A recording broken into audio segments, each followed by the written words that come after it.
El tema de esta noche lo enmarqué en el primer milagro que Jesús hizo. Está en el capítulo 2 del Evangelio según San Juan. Capítulo 2 del Evangelio según San Juan. Primer milagro que Jesús hace.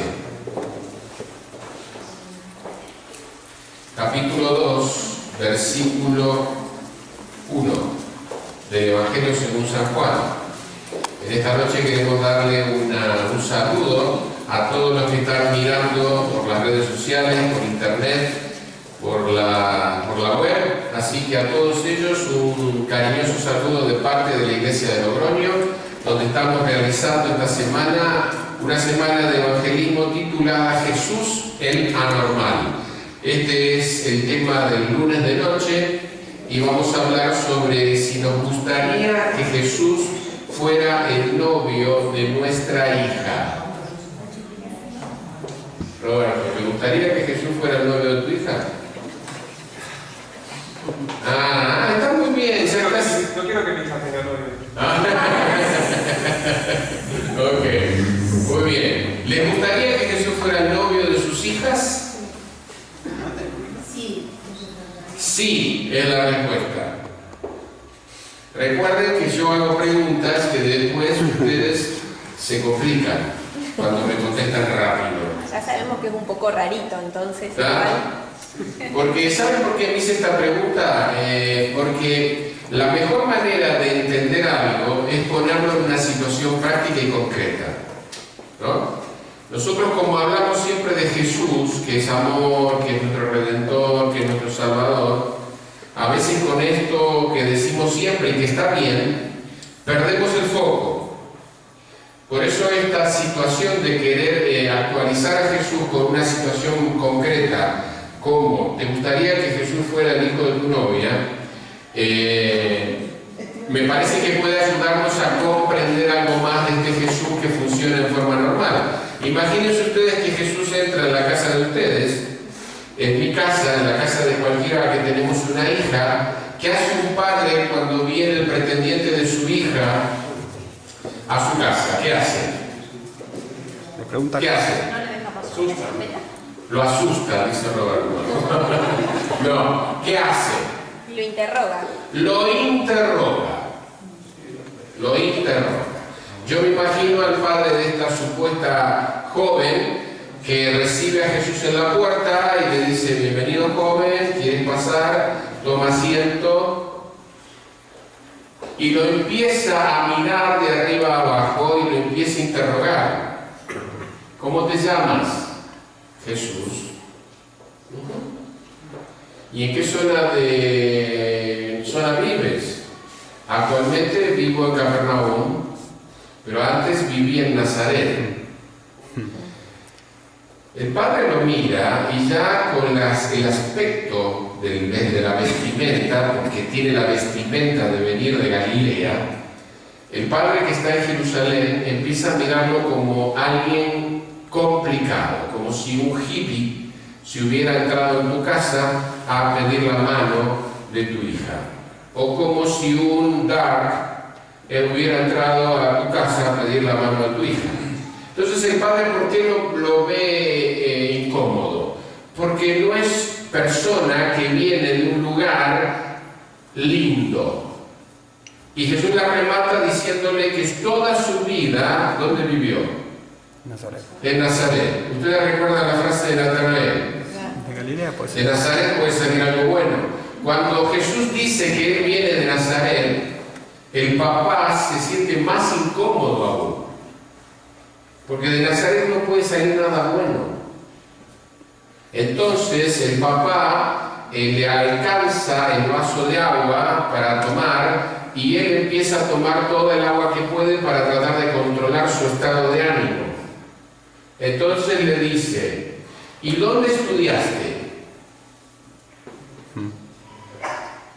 Y Jesús le contesta: en ningún lado.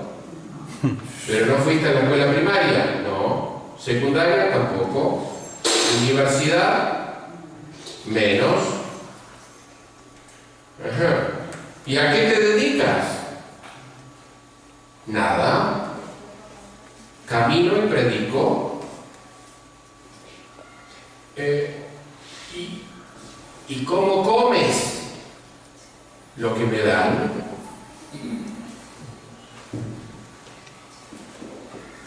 El papá, que tiene un tic nervioso, empieza a ponerse nervioso porque el pretendiente de su hija viene de un feo lugar, no trabaja, no tiene estudio, y entonces viene la pregunta siguiente: ¿y dónde vives? No tengo casa. ¿Cómo que no tienes casa? No tengo dónde poner mi cabeza. A ver, todos los que me dijeron sí, ¿cuántos quieren cambiar de opinión? Vamos a ser sinceros y con la mano en el corazón. Entra un pretendiente de este tipo a tu casa. Y mi hija me cuenta que tú tienes un grupo de seguidores, ¿puede ser? Sí, dice Jesús. ¿Y quiénes son? Los que vimos ayer. Y está María. ¿Y qué profesión tiene María? Y es prostituta. Y está Simón. ¿Y qué hace? No, es ex asesino. ¿Y qué más? Y Mateo. ¿Y qué hace? Ladrón. ¿Y qué más? Y tengo a Pedro, a Santiago. ¿Y qué hacen? Pescadores. El papá quiere subirse al altillo de la casa y tirarse cabeza sin las manos y reventarse en el piso. ¿Entienden? Es decir, nosotros hemos hecho de Jesús algo que Él no es. Lo hemos adaptado a la comodidad de nuestras sociedades y nuestros estilos de vida. Pero Jesús no es como nosotros. Cuando yo les pregunto, ¿te gustaría que Jesús fuera el novio de tu hija? Ustedes me dicen que sí, porque ustedes aman a Jesús. Pero lo que yo pretendo en esta noche, y lo que estoy pretendiendo en las noches anteriores, es sacarlos del Jesús que tienen en sus mentes y revisar si el Jesús que tenemos es el que es. Y por lo que estamos viendo estas noches, el Jesús que nosotros creemos no está, no existe. Existe otro Jesús que nos hace otros planteos. Pero imagino a este Jesús caminando por las bodas de Caná de Galilea, cerca de Nazaret. Hay boda. Jesús llegó con sus discípulos. Se encuentra con su madre María después de unos 2 o 3 meses. La primera vez que la mamá lo dejó ir. Jesús fue, se bautizó, se fue al desierto, experimentó la lucha de las tentaciones del diablo y ahora regresa ya preparado para la misión de predicar el Evangelio. Primera actividad que tiene es ir a una boda. Una boda. ¿Por qué una boda? ¿Por qué no se va a Jerusalén, al medio del templo, y levanta la mano y dice, ya comencé mi misión? ¿Por qué se va a un pueblo insignificante, pequeño, a una boda para iniciar su ministerio?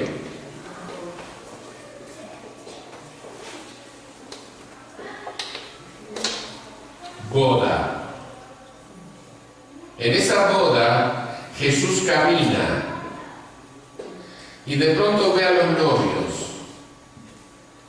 y de pronto recuerda que su camino va a ser solitario y va camino a la crucifixión. ¿Sabe que una de las cosas a las cuales Jesús tuvo que renunciar es a la caricia de una mujer?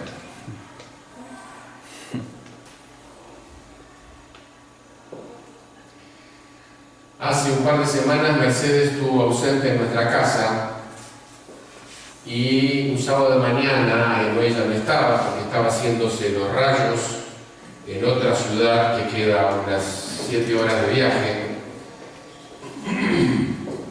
y de pronto estaba con mis hijos y era sábado y mi hija me pregunta, ¿qué me pongo?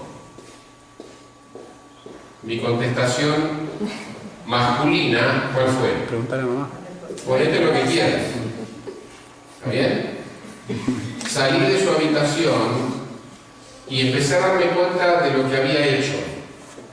Y empecé a extrañar a Mercedes. Porque cuando Mercedes está y mi hija le hace esa pregunta, ella empieza en el ropero de mi hija, ¿qué te parece este? Y este, no, ese no me gusta, este no. No, ese no me voy a poner. Y charlan un rato y discuten y pelean. Y pelean. Y de pronto yo sentí la ausencia de la mujer en mi casa. El otro día, acá mismo, le digo, Merce, tengo una manchita en la camisa blanca. Yo te lo resuelvo. Jesús renuncia a la caricia de una mujer. Jesús renuncia al sexo con una mujer. Jesús renuncia al abrazo de una mujer. Y Él lo sabe. Está parado en la boda y ve cómo los novios se miran con amor y Él sabe que nunca ninguna mujer lo va a mirar de esa manera.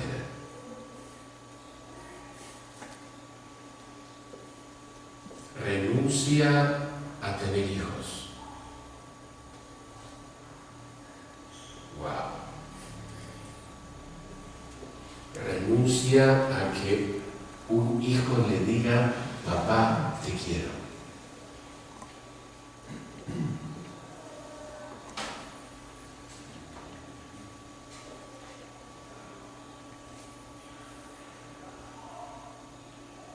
Y en esta boda pasan varias cosas. Primero, que es una boda. Nada en los evangelios y en la Biblia ocurre por casualidad. Jesús elige una boda. ¿Por qué?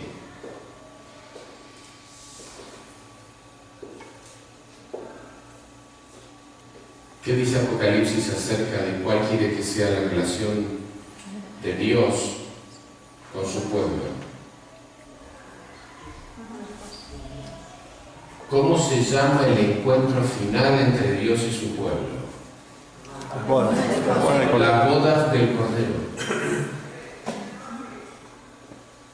Jesús elige una boda porque quiere a través de ese hecho recordarnos que para nosotros, para Él, nosotros somos la esposa y Él es el esposo. Dice la historia, si ustedes me acompañan, capítulo de San Juan, al tercer día hubo una boda en Caná de Galilea y estaba allí la madre de Jesús, y Jesús y sus discípulos fueron invitados también a la boda. Y como faltó el vino, la madre de Jesús le dijo, no tienen más vino. Jesús respondió, mujer, ¿qué tengo que ver con esto? Aún no ha llegado mi hora. Su madre dijo a los que servían, haced todo lo que os diga. Es un diálogo extraño, ¿verdad? Sí. Es extraño el diálogo. Primero, María es la mamá de Jesús.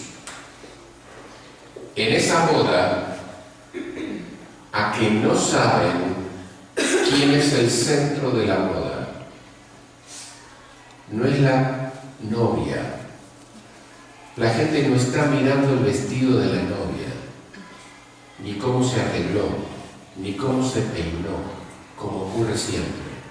En la boda los hombres estamos así como el muñequito de la torta, ¿no? Estamos de adorno, pero en realidad la concentración de la atención es la novia. Ahora, acá no es la novia, la gente está mirando a Jesús. La gente se ha enterado de qué ha pasado en el Jordán con Juan el Bautista cuando lo bautizó. La gente se ha enterado que se fue al desierto. La gente se ha enterado que Juan el Bautista dijo: este es el Cordero de Dios que quita el pecado del mundo. La gente lo mira a Jesús de reojo, no saben cómo acercarse para pedir el autógrafo o que les firme la camiseta.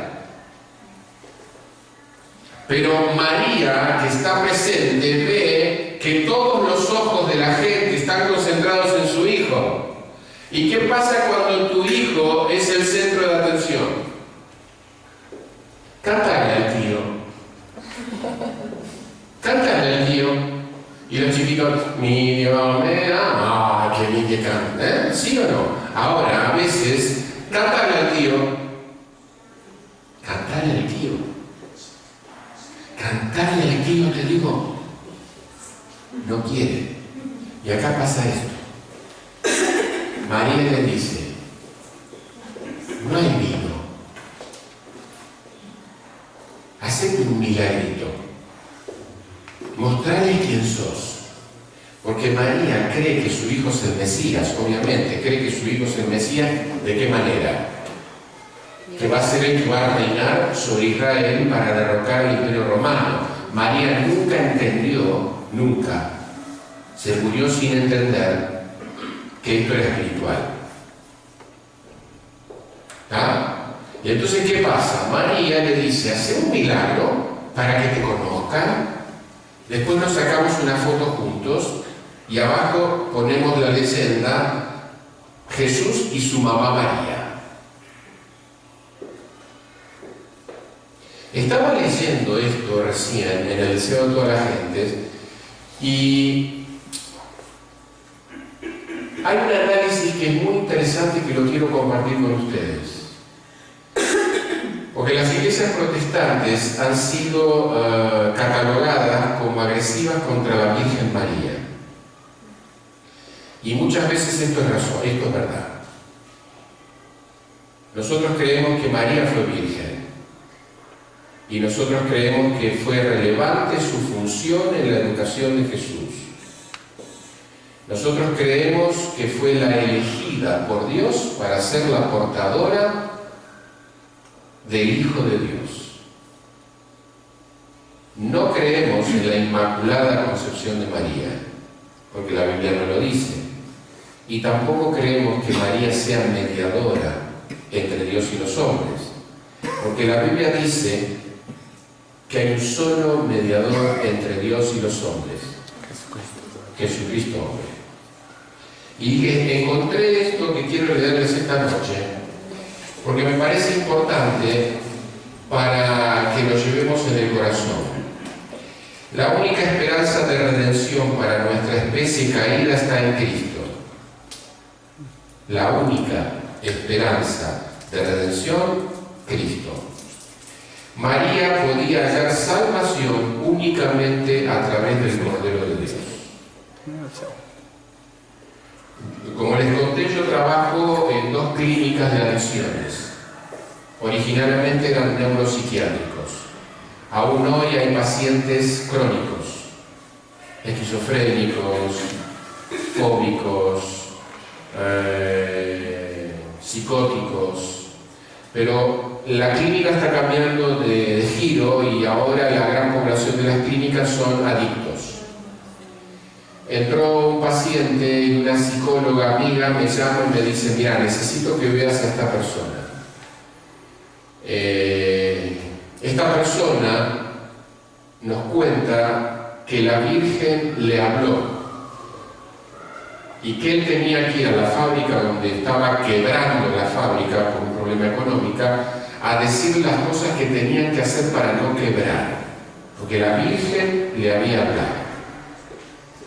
Entonces me toca hablar con un hombre que es ingeniero, que dice que la Virgen le habló, que yo lo escucho y tiene una coherencia enorme y tiene un razonamiento enorme. Si no fuera porque la Virgen le habló y cambiara el discurso y dijera que Dios le habló, yo le creería. Cuando termina de hablar, le digo, el único problema que entiendo que hay en tu discurso es que la Virgen está muerta y los muertos nada saben y la Virgen no te puede hablar. Pero por lo demás, todo lo que me decís, si me hubieras dicho que Dios te lo dijo, yo te creería. Porque Dios se comunica con los seres humanos. Pero la Virgen no, porque la Virgen está muerta. Porque la Virgen necesita del Cordero de Dios para ser salva. Y termina diciendo este análisis. En sí mismo no poseía mérito, en sí misma no poseía mérito. Su conexión con Jesús no la colocaba en una relación espiritual con Él diferente de la de cualquier otro ser humano. María es una mujer importantísima, que ocupa un lugar importantísimo en la historia del cristianismo, pero no es mediadora ni es salvadora. Es la madre del Hijo de Dios, elegida por Dios para esta misión extraordinaria. Y esta María está en la boda y le pide a su hijo que haga un milagro porque quiere sentirse orgullosa de su hijo. Su hijo le dice algo que es difícil de entender. Le dice: mujer, ¿qué tengo que ver con esto? Aún no ha llegado mi hora. Jesús parece que le contesta en una forma enojada a su madre.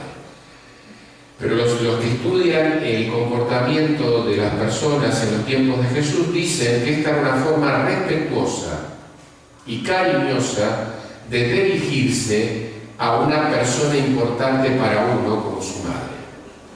Lo que Jesús le está diciendo a su madre: mi tiempo todavía no ha llegado. ¿Qué quiere decir esa frase? Mi tiempo todavía no ha llegado. ¿Qué quiere decir? Quiere decir que hay un plan. Y quiere decir que cada mañana, cuando Jesús se levantaba, le decía a su padre: Padre, ¿cuál es el plan para hoy? Y entonces el padre le decía: vamos a hacer esto, esto, esto, esto y esto. Perfecto. Jesús salía al día después de haber orado toda la mañana, oración que comenzaba antes que suba el sol. En comunión con su Padre, sabía lo que tenía que hacer ese día. ¿Cómo empiezan tus días?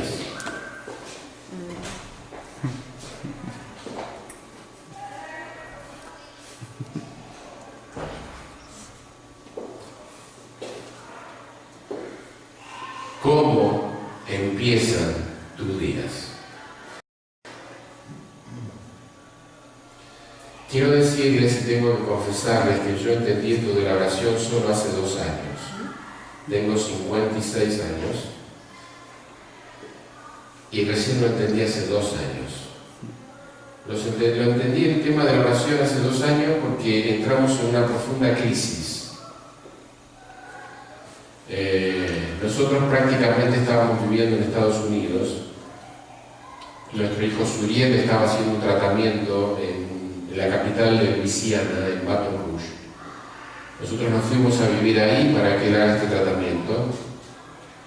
Y cuando volvimos a Argentina para pasar las fiestas, cuando quisimos regresarnos, tomamos el avión, llegamos a Miami, y en Miami nos interrogaron. Hacía 7 días que había subido Trump y la frontera se había puesto muy rígida y nos devolvieron a Argentina y nos anularon la visa.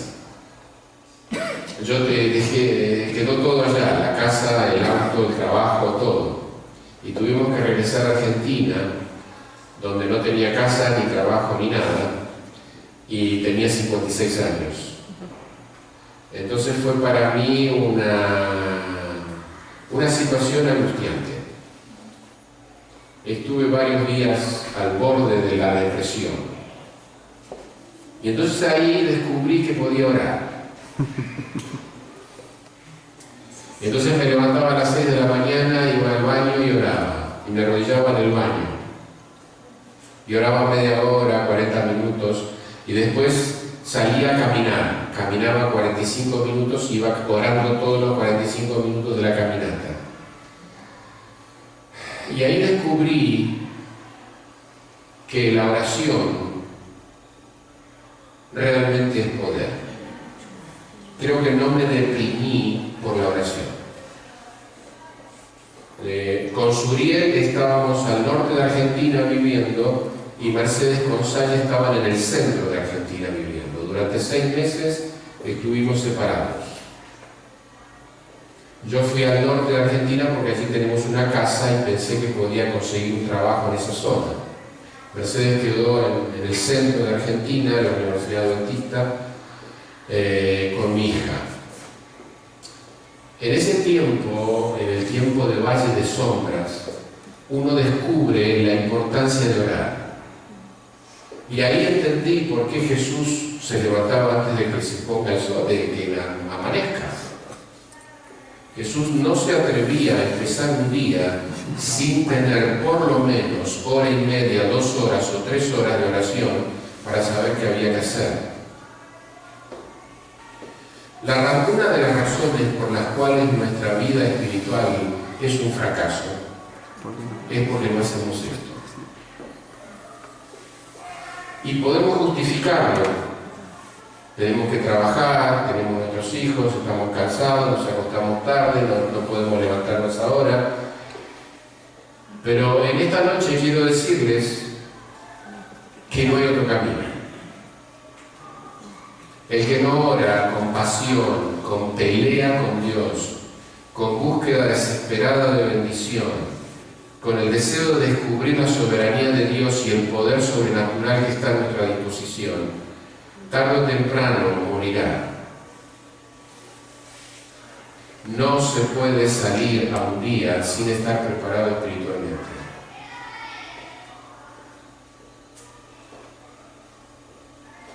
Por esa razón, los tiempos de Jesús tenían un plan. Ahora, ¿solo para Él es así? No. En tu vida también hay un plan. Pero yo no tengo la menor idea y ese es tu problema. Ese es tu problema. Tienes que empezar a orar. No, pero yo estoy trabajando. No. Capaz que tienes que dejar ese trabajo. No, pero yo soy contador. Y capaz que no tienes que ser más contador. Tú tienes que ponerte a orar y decirle, Dios, ¿cuál es el plan? El plan es este. Abandona todo lo que tienes. ¿Se acuerdan del pobre rico?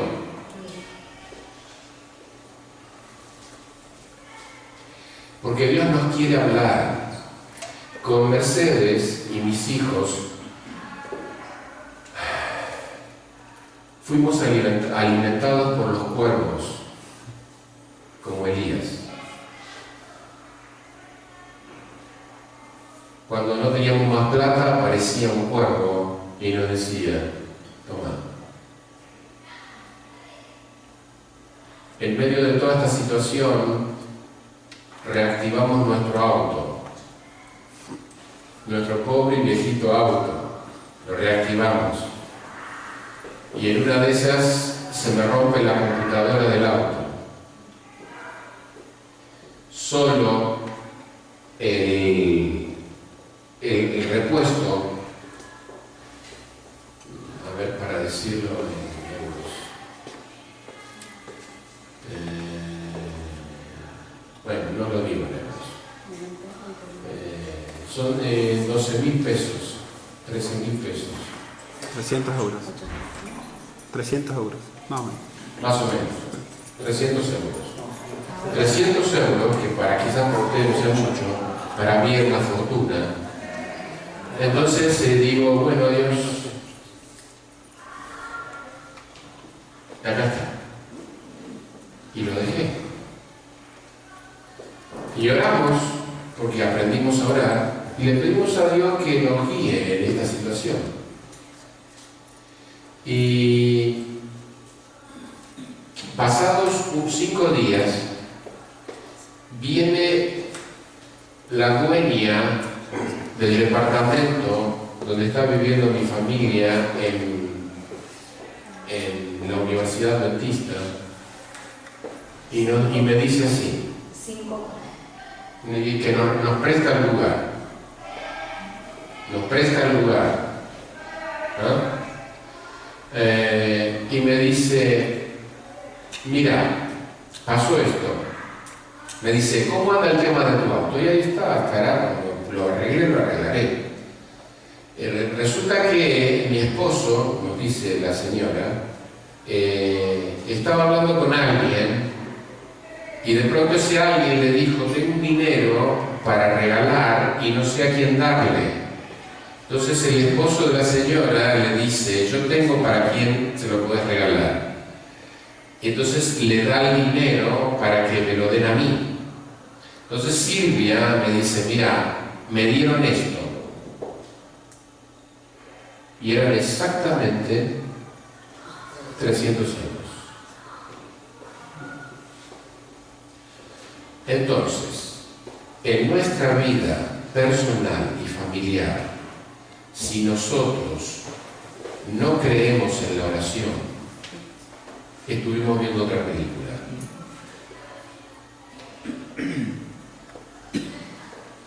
Yo deseo esta noche que descubras cuáles son los tiempos de Dios para vos.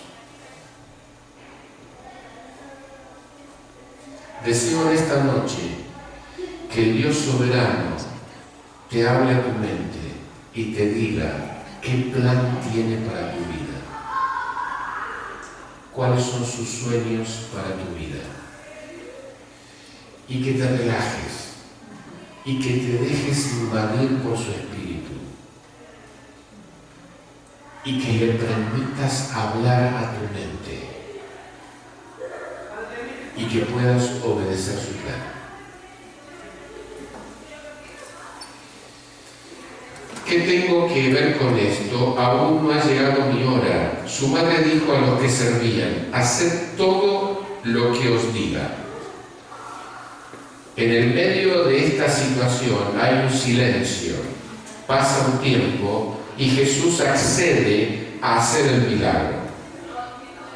Entonces María le habla a la gente, hagan todo lo que Él les diga. A ver, voy a repetirlo.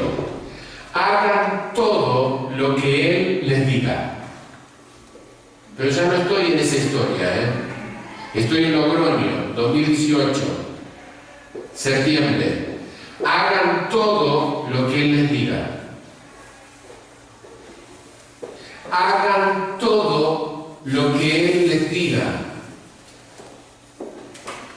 Hagan todo lo que Él les diga.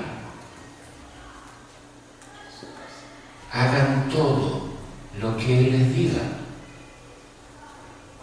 Porque me voy preocupado con tu dolor de cabeza. Y quizás esta noche lo que Dios te quiere decir, hace todo lo que yo te diga para que te pueda quitar ese dolor. Pero hace todo lo que yo te diga. Y la única que puede saber qué es todo lo que Dios te diga, sos vos. Y tu experiencia personal con Dios. Hagan todo lo que Él les diga. Y entonces allí había 6 tinajas de piedra para agua, de las que usan los judíos para la purificación. En cada una cabían 2 o 3 cántaros, 50 litros de agua. Jesús les dijo, llenad estas tinajas de agua, y las llenaron hasta arriba. Y después les dijo, sacad ahora y llevadlo al maestresala, y se lo llevaron. Cuando el maestresala gustó el agua hecha vino, sin saber de dónde era, el maestresala llamó al novio y le dijo, todo hombre sirve primero el buen vino, y cuando han bebido bien, sirve el inferior, pero tú has guardado el buen vino hasta ahora. A ver, ¿por qué nos faltó pan? ¿Por qué nos faltó torta? ¿Por qué nos faltaron sándwich? O empanadas, o tartas. ¿Por qué no faltaron confites? ¿Por qué justamente falta vino? Porque es lo que nos falta. Es lo que nos falta, la sangre de Cristo. Si puedes decirlo para allá. El símbolo de Jesús. ¿De qué de Jesús? La sangre. Ah, si no te pongo 10. Muy bien. A ver, esta historia es una historia real, pasó en la historia, pero también es una historia llena de símbolos. Es una boda, está María, es agua. ¿Por qué había agua en la vasija y no leche? Agua, agua. Y dice la Biblia que era agua que se usaba Para purificar. para la purificación. Ceremonia. Esto es tremendo. Jesús se mueve en un casamiento utilizando todos los símbolos para subsanar un problema del momento, pero también para dejarnos un montón de mensajes. Y uno de esos mensajes es: pongan el agua de la purificación. ¿Qué significa? Bautícense. Pero el bautismo, símbolo, no les sirve de nada sin Sangre. Sin la sangre. sangre de Cristo.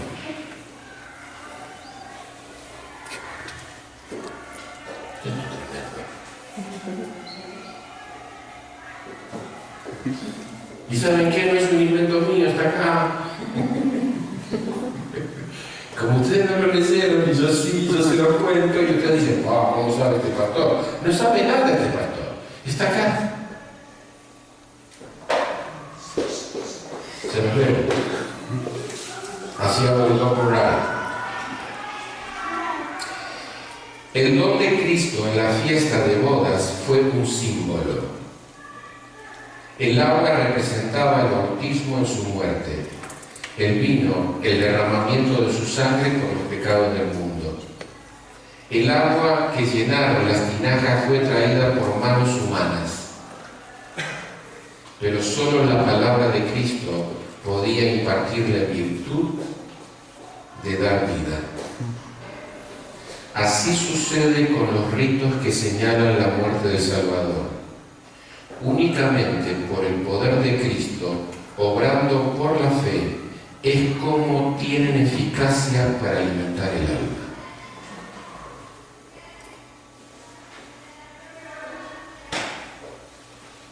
Tú puedes venir aquí todos los sábados y puedes dar el diezmo y hacer actividad misionera, ir a orar con la hermana tal, pero si tú no tienes el Espíritu de Dios en tu corazón, es mera charla, árido formalismo, gravosa y vil tarea. Palabras de Elena en el camino a Cristo. ¿Por qué tu religión te pesa? ¿Por qué te aburre? ¿Por qué te cansa? ¿Por qué te fastidia? Quiero decirte que te está faltando la sangre de Cristo que te limpia de todo pecado. No, pero yo me bauticé.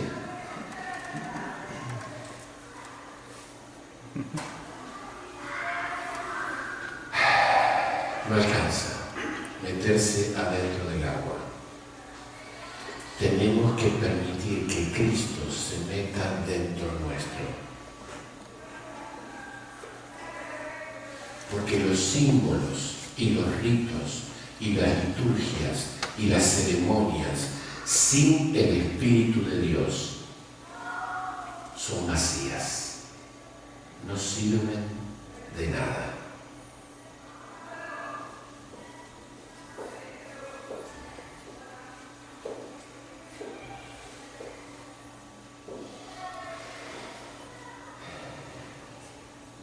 ¿Y por qué una fiesta?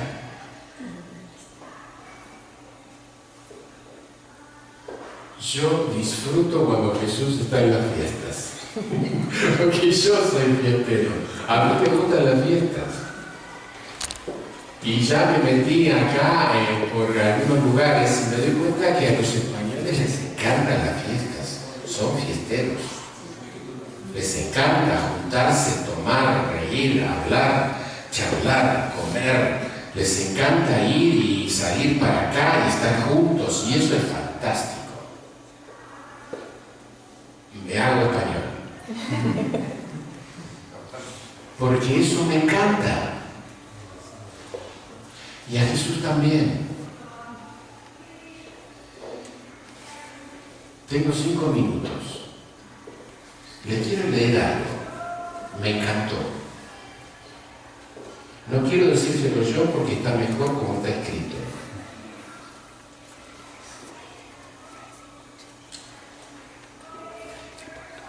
El ministerio de Cristo estaba en marcado contraste con el de los ancianos judíos.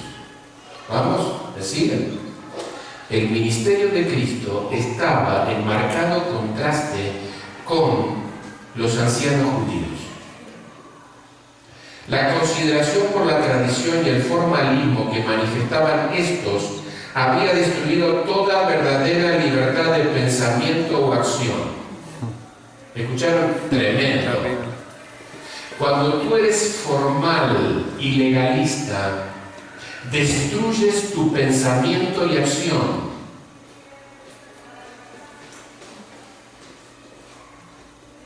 Cuando tú pones los ritos y ceremonias por encima de Jesús,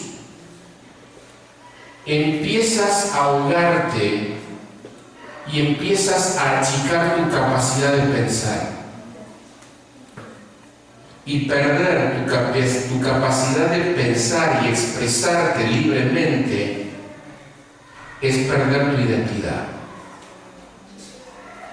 Esto hace el formalismo y el legalismo de los ancianos, de los fariseos que dirigían al pueblo de Israel. Vivían en continuo temor de la contaminación.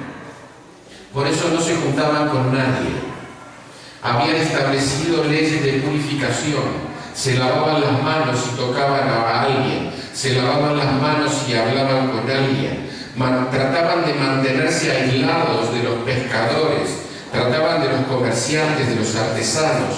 No querían estar con gente que no estuviera en relación con las cosas espirituales, porque sentían que se contaminaban. Por eso no podían entender a este Jesús anormal que decía que el que hizo de prójimo era un samaritano.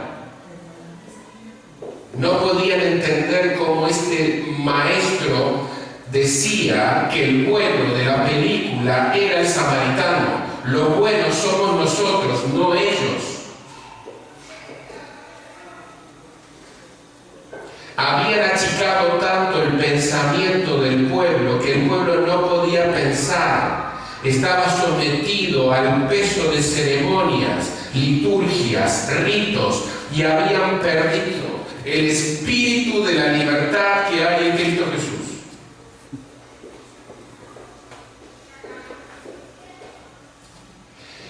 Para evitar el contacto con el inmundo se mantenían apartados no solo de los gentiles, sino de la mayoría de su propio pueblo, sin tratar de beneficiarlos ni de ganar su amistad. Espaciándose constantemente en estos asuntos, habían empequeñecido sus intelectos y estrechado la órbita de su vida. Su ejemplo estimulaba el egoísmo y la intolerancia entre todas las clases del pueblo. Jesús empezó la obra de reforma poniéndose en una relación de estrecha simpatía con la humanidad.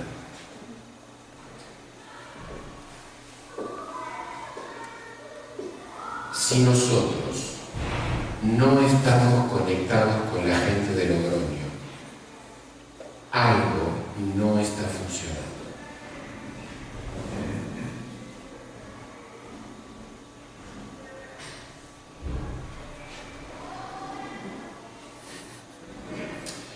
Puede ser que se nos esté empequeñeciendo el intelecto.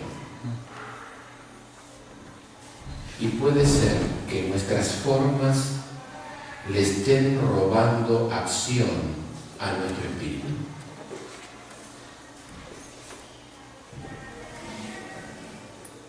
Este Jesús que camina en esa boda y que le encantan las fiestas, se comunica con la humanidad queriéndoles hacer el bien.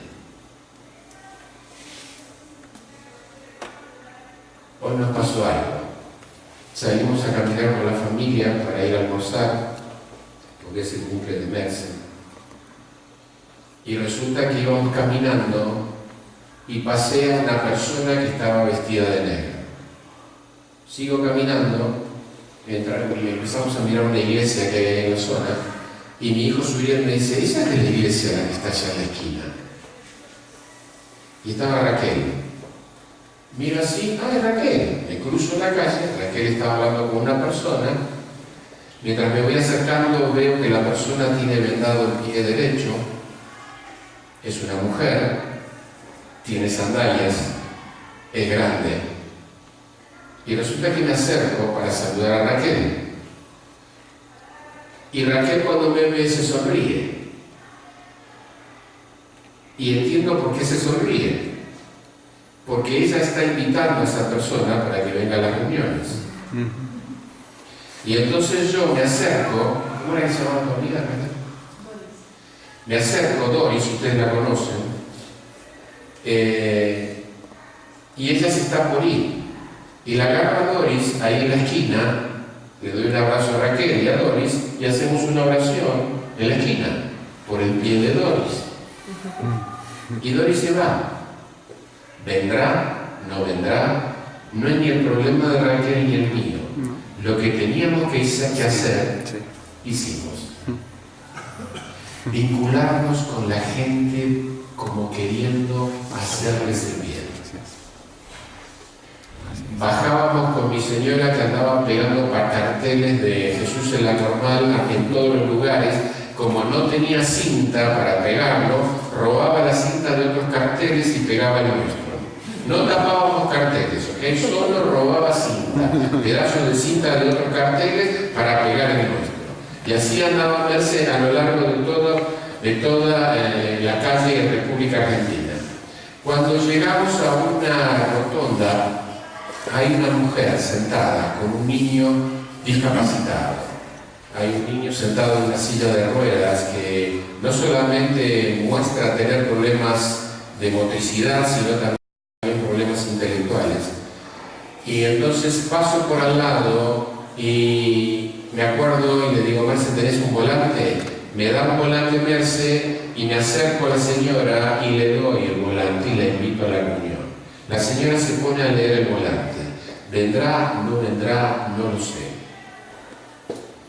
Pero he aprendido de Jesús que nosotros tenemos que relacionarnos con la gente como queriendo hacerles el bien. Empiezan todos a tomar vino. Ni se les ocurra pensar que este es vino fermentado. Jesús no haría eso. Yo tengo que atender alcohólicos. Y nunca se les ocurra tocar alcoholes. No digo más nada. Jesús les da una bebida refrescante y sana para que disfruten de la fiesta. El maestro Sala le dice: ¿cómo dejaste esto para el final? Esto es lo más rico que hay.